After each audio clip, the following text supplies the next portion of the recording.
ஐயனார் துணை சீரியலில் டுடே எபிசோடில் நடேசன் இருந்துட்டு வீட்டு முன்னாடி வந்து பெரிய டெம்போவை எடுத்துகிட்டு வந்து நிப்பாட்டுறாங்க. அதுக்கடுத்ததாக எல்லாரும் பார்த்த உடனே ரொம்பவே அதிர்ச்சியில் இருக்காங்க. என்னடா இந்த ஆள் இப்படி ஒரு வண்டி எடுத்துகிட்டு வந்து நிற்கிறாரு அப்படின்னு சொல்லிட்டு எல்லாரும் ரொம்பவே ஆச்சரியமாக பார்த்துட்ருக்காங்க.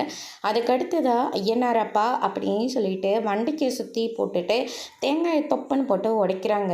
அதுக்கடுத்ததாக வந்து பார்த்திங்கன்னா செம நடந்து வந்துட்டுருக்காங்க. யார் தான் அந்த வண்டி, எதுக்காக இங்கே எடுத்துகிட்டு வந்திருக்கீங்க அப்படின்னு சொல்லிட்டு கேட்கவும், வண்டி யார்தா, வண்டி என்னோட வண்டி அப்படின்ற மாதிரி சொல்கிறாங்க. என்ன உங்களோட வண்டியா, அவ்வளோ பணம் உங்களுக்கு ஏது, இதை பார்க்கவே ரொம்ப காஸ்ட்லியாக இருக்கும் போல இருக்கு, இவ்வளோ பணம் நம்மக்கிட்ட ஏது அப்படின்னு சொல்லிட்டு கேட்கவும், என்னடா சும்மா பணம்னு சொல்லிக்கிட்டு, இது என்னுடைய பணம்டா அப்படின்ற மாதிரி சொல்கிறாங்க. என்ன சொல்கிறீங்கன்னு கொஞ்சம் தெளிவாக சொல்கிறீங்களா அப்படின்னு சொல்லிட்டு எல்லாருமே கேட்கவும், உங்கள் அம்மாவோட நகையை எடுத்து கொண்டு போய் கடவானை வச்சுட்டு அதுக்கு அடுத்ததாக வண்டியை போட்ட விஷயத்த வந்து சொல்கிறாங்க. என்ன அம்மாவோட நகையை வச்சுருக்கீங்களா, எதுக்காக இப்படியெல்லாம் பண்ணீங்க, அது எங்களுக்கு சேர வேண்டிய நகை, அது எப்படி நீங்கள் வைக்கலாம் அப்படின்னு சொல்லிட்டு கேட்கவும், உங்கள் அம்மாவோட நகையை இத்தனை வருஷமாக பத்திரமா வச்சு கொண்டு வந்து கொடுத்ததே நான் தான், எனக்கு வச்சா எடுக்க தெரியாதா, தேவையில்லாமல் பேசிகிட்டு இருக்காத அப்படின்ற மாதிரி சத்தம் போட்டுட்ருக்காங்க. ஏதோ அப்பனா என்னால் இது வரைக்கும் என்ன பண்ணணும்னு சொல்லி கேட்டிருக்க, அது மட்டும் இல்லை இது வரைக்கும் என்ன பண்ண, என்னெல்லாம் பேச்சு பேசினேன்னு இப்போ பார்த்தியா, ஒன்லி கேஷ் கொடுத்து எடுத்திருக்கேன், அந்த கேஷு எப்படி வந்துச்சு, எங்கள் அம்மாவோட நகையை வச்சதுனால தானே வந்துச்சு, இவ்வளோ காசு போட்டு இப்போ இருக்கிற சூழ்நிலையில் இந்த மர வண்டியை நீங்கள் எடுக்கணுமா அப்படின்னு சொல்லிட்டு வீட்டில் எல்லாருமே பயங்கரமாக சத்தம் போட ஆரம்பிக்கிறாங்க. அதுக்கு அடுத்ததாக வந்து பார்த்திங்கன்னா, நான் அப்படி தாண்டா எடுப்பேன் அப்படின்ற மாதிரி சொல்லிக்கிட்டு இருக்காங்க. நம்ம சேர நேர்ந்துட்டு நடந்து எல்லா விஷயத்தையும் யோசிக்கிறாங்க. போயிட்டு உங்கள் அம்மாவோட நகையை போய் எடுத்துகிட்டு வா, அதான் கல்யாணம் நடக்கலைல்ல, அதை எப்படி வச்சு தரணும்னு எனக்கு நல்லாவே தெரியும், நீ போய் நகையெல்லாம் எடுத்துகிட்டு வா, இந்த ஆளை நம்பி நகையெல்லாம் கொடுக்காதீங்கன்னு அப்படின்ற மாதிரி பாண்டி ஒரு பக்கம் சொல்லிக்கிட்டு இருக்காங்க. விட்ரா, இத்தனை வருஷமாக நகையை பத்திரமா வச்சுக்கினவருக்கு இன்னும் கொஞ்ச நாள் வச்சுக்க தெரியாதா என்ன, கொடுக்குறேன் அப்படின்னு சொல்லிட்டு ஒட்டுமொத்த நகையை எடுத்துகிட்டு வந்து கொடுக்குறாங்க. அதை யோசிச்சு பார்க்குறாங்க. ஏப்பா நீங்கள் பத்திரமா வச்சுப்பீங்கன்னு சொல்லிட்டு தானே உங்களை நம்பி நான் நகை எல்லாத்தையும் கொடுத்தேன், ஆனால் இப்படி ஒரு வேலையை பார்த்துட்டு வந்து வச்சுருக்கீங்க அப்படின்ற மாதிரி சொல்லிக்கிட்டு இருக்காங்க. அது மட்டும் இல்லைடா, இன்னும் 4 லட்ச ரூபாய் தர வேண்டியதாக இருக்குது, ஒட்டுமொத்த பேரும் அந்த பணத்தை கொடுத்துருங்க, இங்கே பாருங்கள், ஓ அப்படியா, அந்த கேட் வழியாக வந்துடுங்க அப்படின்னு சொல்லிட்டு வண்டிக்கு சொந்தக்கார வர சொல்கிறாங்க.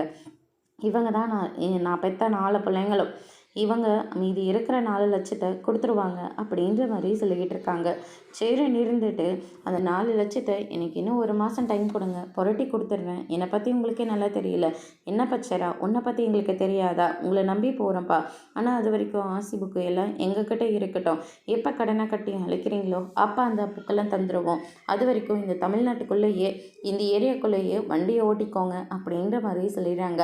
அதுக்கு அடுத்ததான் வந்து பார்த்திங்கன்னா, ஏன்ப்பா இப்படி தேவையில்லாமல் எங்களை பிரச்சனையில் கொண்டு வந்து மாட்டி விடுறீங்க, இருக்கிற கஷ்டம் போதாதாப்பா, இப்போ நாங்கள் என்ன சூழ்நிலையில் இருக்கோம், ஏற்கனவே கொடுத்த வாக்குறுதியை எப்படியாவது காப்பாற்றணும்னு சொல்லிட்டு ஆளாளுக்கு ஓடிட்டுருக்கோம், இதுக்கு நடுவில் 4 லட்சத்தை கொண்டு வந்து எங்கள் தலைமையில் போடுறீங்க, நீங்கள் படுறதுக்கெல்லாம் நாங்களாம் பொறுப்பாக முடியாது, இத்தனை வருஷமாக நீங்கள் என்னடா எனக்கு பண்ணி தொலைச்சிட்டீங்க, இது வரைக்கும் பெத்த அப்பனுக்கு ஏதாவது நீங்கள் பண்ணியிருப்பீங்களா, இந்த 4 லட்சம் தானே கொடுங்க, இது என்னுடைய சொந்த வீடு, இந்த வீட்டில் இத்தனை வருஷமாக நீங்கள் இருந்தீங்களா, 1 ரூபாயாவது வாடகைன்னு நீங்கள் கொடுத்துருக்கீங்களா, இல்லை பணம் கொடுத்தா இந்த வீட்டில் இருங்க, இல்லாட்டி மொத்த பேரும் வீட்டை விட்டு வெளியே போங்கடா அப்படின்ற மாதிரி சொல்லிடுறாங்க.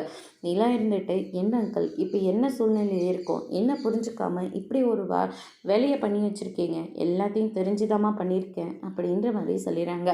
அதுக்கடுத்து தான் வந்து பார்த்திங்கன்னா, இந்த ஆளெல்லாம் என்ன சொல்லியும் திருத்தவே முடியாது அப்படின்னு சொல்லிட்டு எல்லாருமே ரொம்பவே கோவப்படுறாங்க. அதுக்கடுத்து தான் இந்த பக்கம் வானத்தை இருந்துட்டு, சண்டை போட்டுட்டோம், இன்னும் அந்த பாண்டி பையன் ஒரு ஃபோன் கூட பண்ணவே இல்லையே அப்படின்னு சொல்லிட்டு ரொம்பவே வருத்தத்தில் இருக்காங்க. அவங்களுடைய மாமா வராங்க. என்னம்மா வானத்தினா என்ன அர்த்தம் அப்படின்னு சொல்லிட்டு அவங்க மாமா கிட்ட சத்தம் போடுவோம்.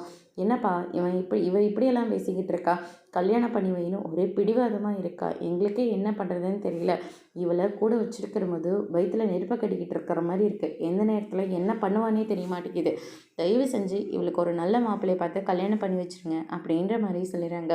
இவள் தீர்மானமான முடிவு எடுத்திருக்கா, இல்லாட்டி இவளை நம்பி நாம் காலை விட்டால் திரும்ப நம்ம தான் அசிங்கப்பட வேண்டியதாக இருக்கும், அதைத்தான் நானும் இவ்வளோ கேட்டேன். அவளும் அதுக்கு சரின்னு தான் சொல்லியிருக்கா. எந்த தப்பும் பண்ண மாட்டேன்னு தான் சொல்லியிருக்கா. ஓ அப்படியா? சரி, எங்கள் வீட்டில் எங்கள் பொண்டாட்டியோட தம்பி பையனுக்கு பொண்ணு பார்த்துட்ருக்காங்க. பேசாமல் இவளை கோத்து விட்டுறலாம் அப்படின்ற மாதிரியே சொல்லிக்கிட்டு இருக்காங்க. வானத்தையை கூப்பிட்டு, நீ முடிவாக தானே இருக்க? முடிவாக தான் இருக்கேன். அதுக்கு என்ன இப்போ? எனக்கு காலேஜ் முடிய போகுது. 6 மாதம்லாம் வேணாம். அடுத்த மாதமே எனக்கு கல்யாணம் பண்ணி வச்சுருங்க அப்படின்ற மாதிரி சொல்லிட்டு போயிடுறாங்க. அதுக்கு அடுத்து தான் வீட்லேயும் சரி அப்படின்னு சொல்லிட்டு வானதியோட கல்யாணத்தை பண்ணிடலான்னு சொல்லிட்டு முடிவெடுக்கிறாங்க. அதுக்கு அடுத்து தான் நம்ம நிலாவும் சோழனும் இருந்துட்டு அட்வொகேட்டை பார்க்கறதுக்காக போகிறாங்க. சோழன் வந்து ஃபோன் வருதுன்னு சொல்லிட்டு வெளியே போயிடுறாங்க. இன்னும் டிவோர்ஸ் கொடுக்குற முடிவில் தான் நீங்கள் இருக்கீங்க. இல்லை, கொஞ்ச நாளாக நானும் சோழனை புரிஞ்சுக்கிட்டேன். சோழனோட சேர்ந்து வாழணும்னு ஆசைப்பட்றேன். டிவோர்ஸ் கேஸ்லாம் வேண்டாம். சரி, அப்படின்னா நாளைக்கு கோர்ட்டுக்கு வந்து முடிவாக சொல்லிவிடுங்க அப்படின்ற மாதிரி சொல்லிடுறாங்க. அதுக்கு அடுத்ததாக கொடுக்க வேண்டிய பணத்தை கொடுத்துட்டு நிலாவும் அங்கேருந்து புறப்பட்டுடுறாங்க. சோழன் இருந்துட்டு, நாளைக்கு கூட நீங்கள் கோர்ட்டுக்கு வர வேண்டாம், நாளைக்கு கிடைச்சிரும்னு சொன்னது எல்லாத்தையும் யோசிச்சு பார்த்து ரொம்பவே வருத்தத்தோடு இருக்கார். அதோடு இன்னைக்கான எபிசோட் முடிச்சிருக்காங்க. இனி ஐயனார் துணை சரியில்லை. அடுத்தடுத்து என்னெல்லாம் நடக்க போகுதுன்றது வெயிட் பண்ணி பார்க்கலாம். தேங்க்யூ.